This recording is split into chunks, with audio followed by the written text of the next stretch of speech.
Welcome to Women Thrive podcast. This is where you'll get to hear incredible stories of female entrepreneurs, business owners, women from all walks of life. Myself, Raymonda Jan, and my co-host Abigail will be interviewing incredible women, hearing inspiring stories of women from all around the world. I have no doubt that you will find something that will be life-changing for you. Make sure you hit that subscribe button and join us for our future episodes.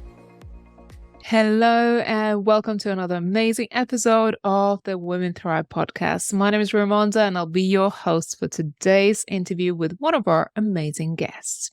Today you're in for a treat because I am interviewing one of our authors of the Women Thrive book that's coming out 2nd of November. And I'm really excited to introduce you to Christelle Pillot. Hello, Christelle. How are you? I'm fine. Thank you very much. How are you doing? I'm good. I'm excited about this conversation. I think a lot of women will want to stick around for this topic, and I'll tell you a little bit what it's about that we're talking about today. Christelle, where are you joining us from, first of all? Germany, Frankfurt. But if you can hear my accent, I'm French, just for you to know. We'll explore a lot more about your story that you got to share at the Women Thrive book. But today we're talking about how to move from being stuck and burnt out to building a life on your own terms. So really how to find your life's purpose to get back to freedom. And so Christelle is a founder of Freedom Catcher Academy, and she is a career consultant who helps female entrepreneurs who are frustrated with their current jobs and they want to find that better work-life balance and new career direction as well as life's purpose. Her specialty is helping women find their purpose through potential analysis, career optimization, and team building at home. And just before we got onto this podcast, I was quizzing Christelle a little bit more, and she said that it is all about building freedom and having that, not necessarily having that chaos. And she's like, I have children at home and there's a chaos in my house, but actually it's an organized chaos that feels good to me. And this is what I want every woman to experience, that she can build life on her own terms. So Christelle, I'm excited to have you here for this conversation because I believe that a lot of women needs this right now. Thank you. Thank you for having me. I love your introduction. It's exactly that. So it's really like building our life in our own term. And I have seen that, like, I am French, but my husband is German. We live in Germany, and between France and Germany, so we see family and the role of a woman completely differently. We don't have the same standards. And for us, so for me, but for him as well, it was really like finding our own way of living our life with our 3 children. Yeah. I think it's so important to explore those dynamics of being a woman who is successful, who you've had a successful career prior to what you do today, but also those expectations at home. And now we're talking about, okay, building life on your own terms, but how do we do that in an environment that perhaps expects us to play a role? So for me, it was easy, to be honest, because as I said, so Germany and France are completely different. So at that time, I was engineer and I worked for a French company in Germany. And so my clients and some of my partners were in Germany and my colleagues were in France. And every time I had a new baby, so I took like between like 1 year, 1 year time in order to have the baby and to do my stuff and then to go back to work. And the French company or my colleagues, they were always like, wow, you gave you time. So you are kind of lazy, because in France, usually you go back to work after 2 months. Wow. And in Germany, it was the contrary. It was like, you cannot go back to work. It's not okay. So when you have children and when you have definitely more than 1 children, a mom should stay at home. And I can remember like one of my partner told me once, like, a woman is not half pregnant, so she cannot be half mother she has to stay at home. It's her place there. I was like, really? And then whatever I wanted to do, it was wrong. It was wrong for the French community. It was wrong for the German community. I was like, okay, whatsoever. So I'm going to do my thing because I'm not going to be able to content everyone.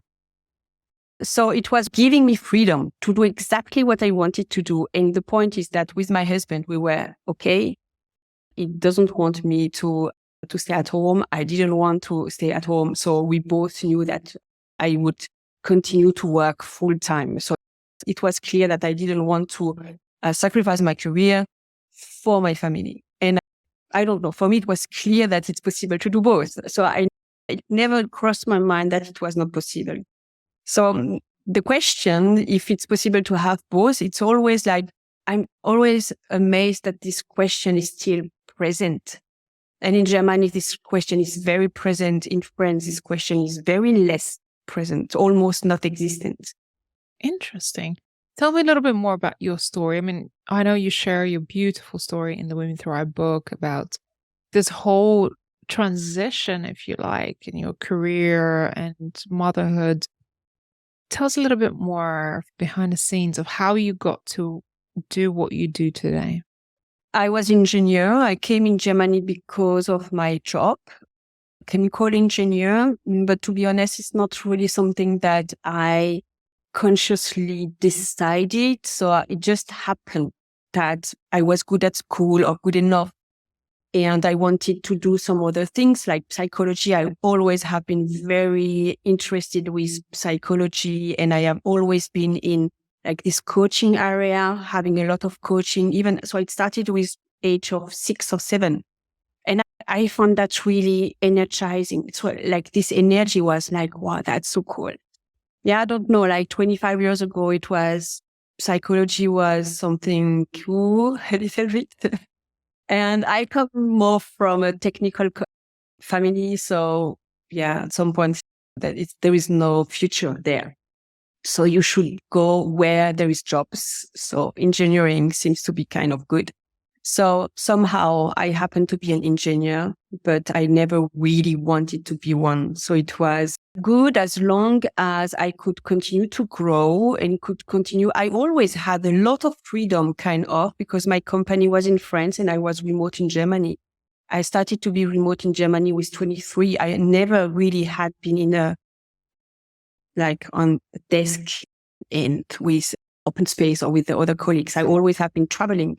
So as long as I could travel and grow, understand myself more and learn, it was okay.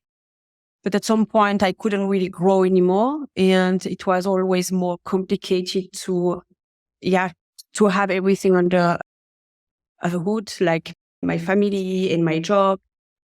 And this question always keeping me like, why I am doing that? What is the purpose of all that?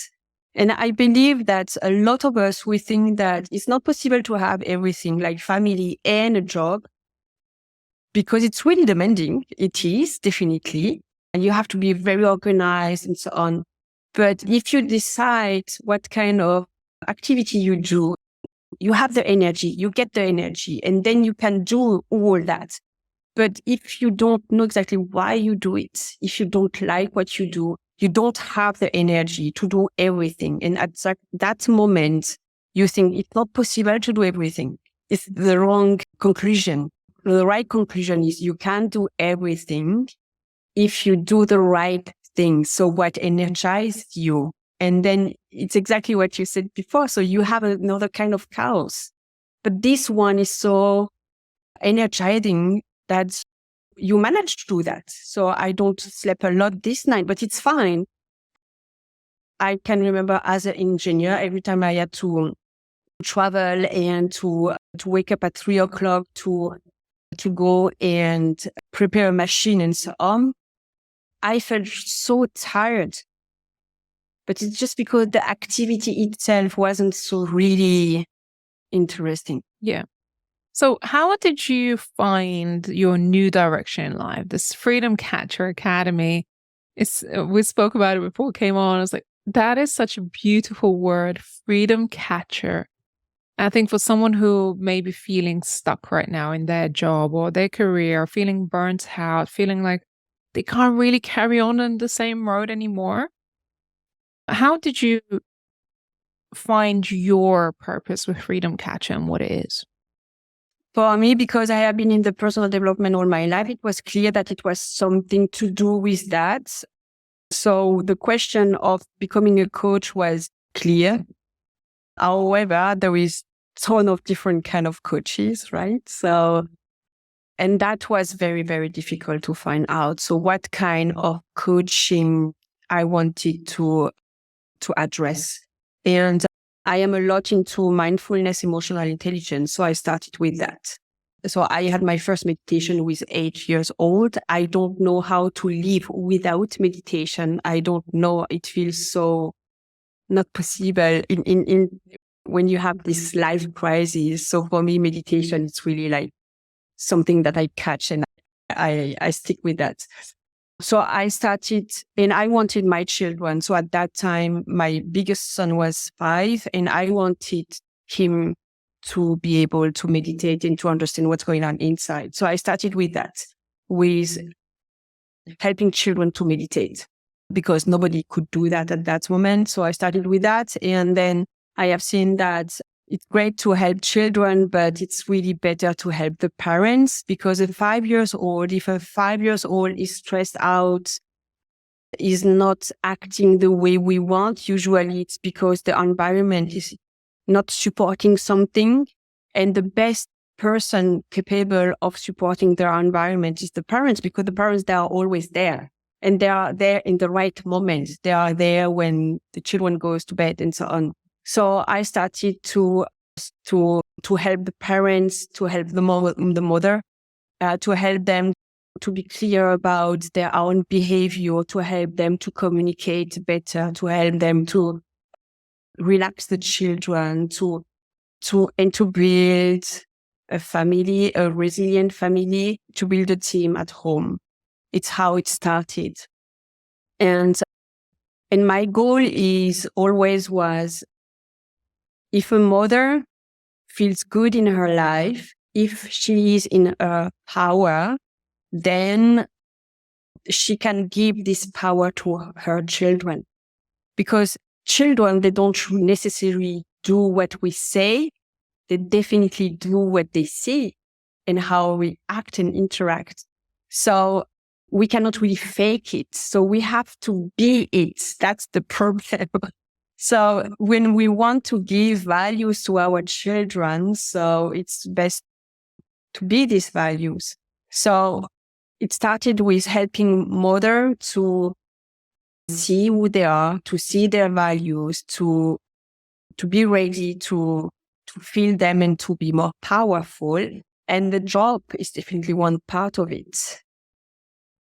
So I moved to how to help women to change career, because I think I have done the most drastic career change that we can ever do, like being an employee as an engineer and then moving to build my own business in coaching in a foreign country with 3 small children, and my husband not really supporting my new project. So, and it was possible and I did it. So that's why it's okay. I want to help women doing exactly the same, to be in their power, to have the impact for their own life. And then they will distill that, they will give that in the life of their children without even putting any energy. It's going to happen.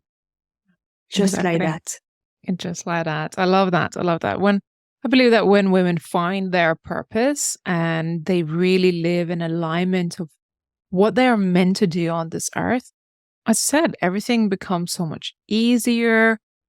Things start to fall into place. We're happier. Then we're able to give others what they need. But if we don't give what we need ourselves, we're not really serving ourselves first. And we talked a little bit about, before we came on, about this concept of people feeling that it's selfish to look after themselves or give themselves the freedom first. And they feel like they have to work hard, they have to provide for their family, they have to give the family everything. and then they end up burning themselves out. So tell me a little bit more about how can we not feel that or feel like we can have it all and not feel so selfish? I can remember as I signed up for my coaching certification, a friend of mine, she signed up at the same time. And 2 weeks after that, she resiliates. She said, no, I cannot do that because we need a new couch. And I was like, okay, so you decide for the family, they had already a couch, but they just wanted to have a new one. And it was like, okay, you just, like it was a 2 years certification in learning and growth. You just put that away for a couch. And what are going to have your children about that? I mean, a couch, children, they don't really care. They are going anyway to jump on it. So it's better to order the old one.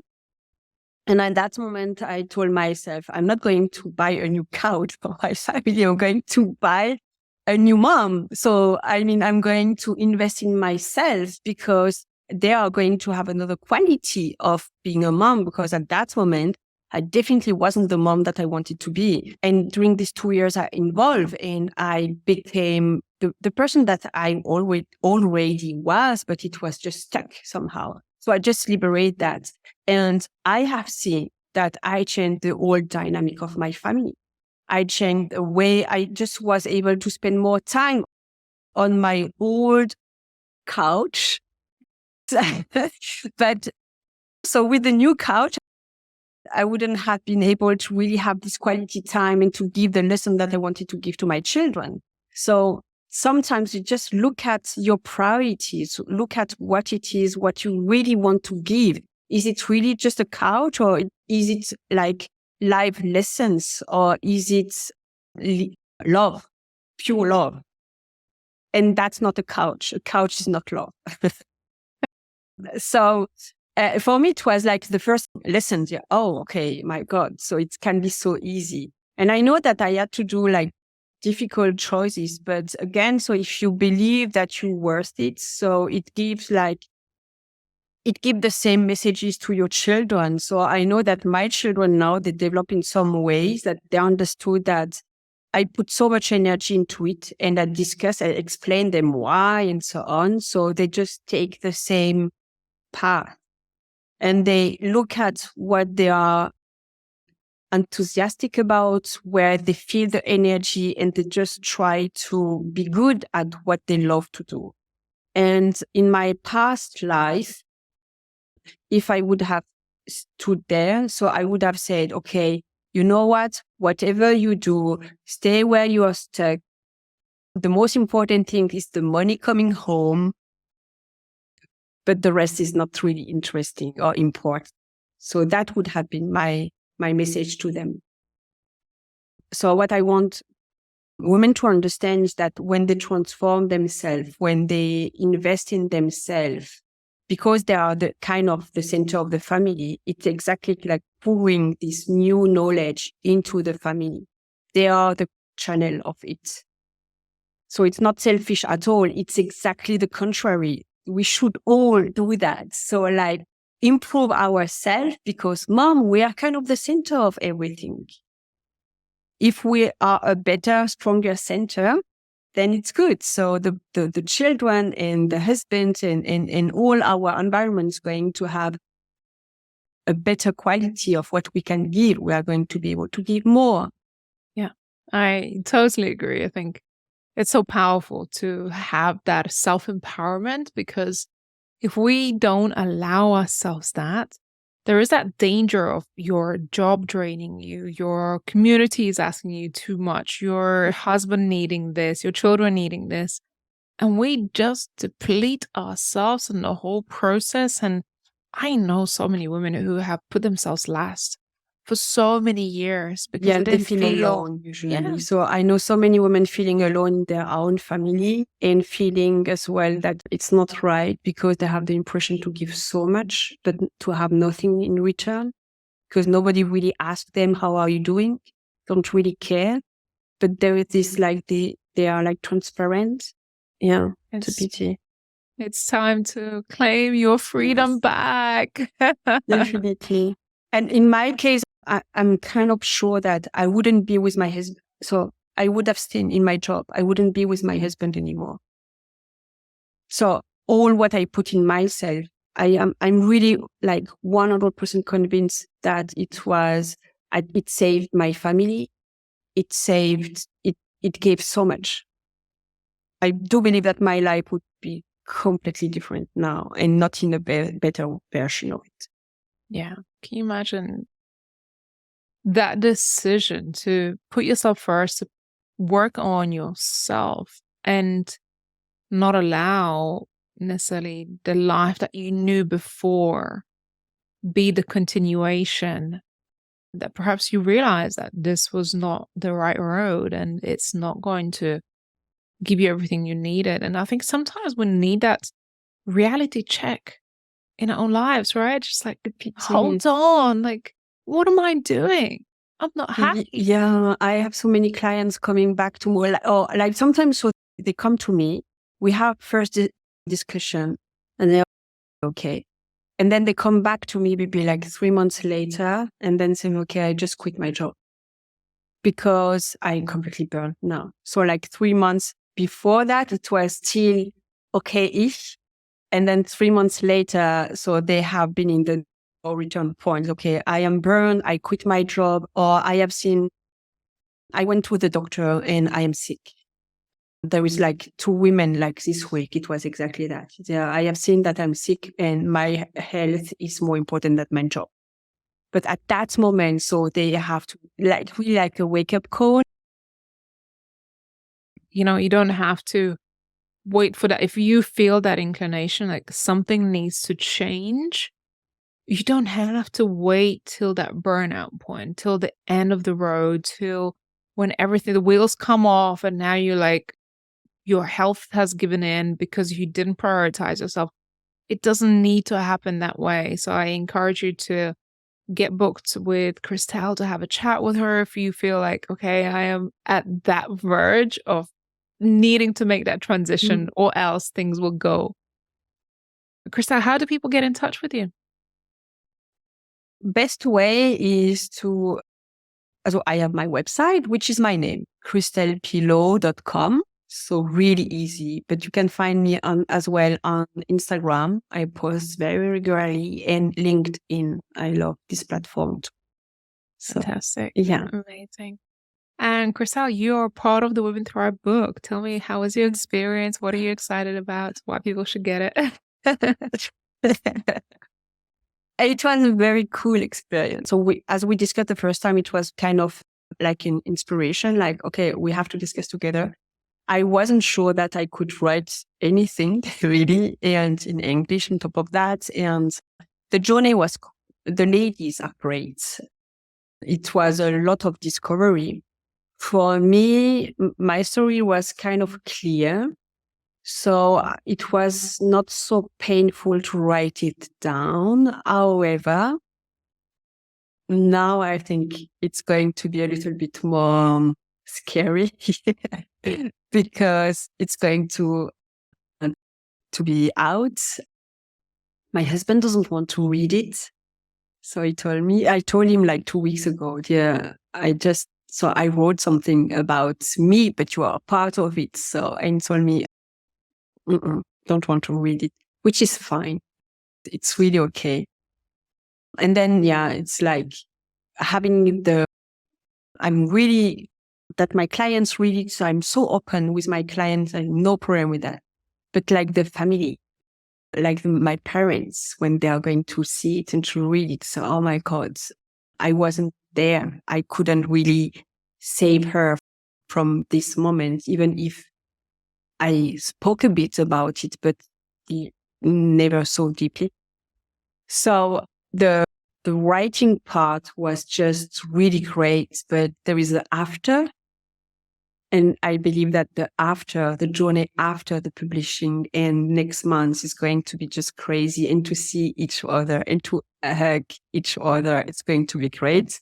And then to continue to be in this energy and to share as much as possible.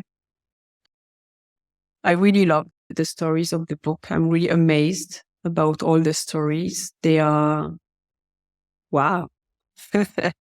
And at the end, the idea is not to brag, but it's really to understand that we all have our struggle. It's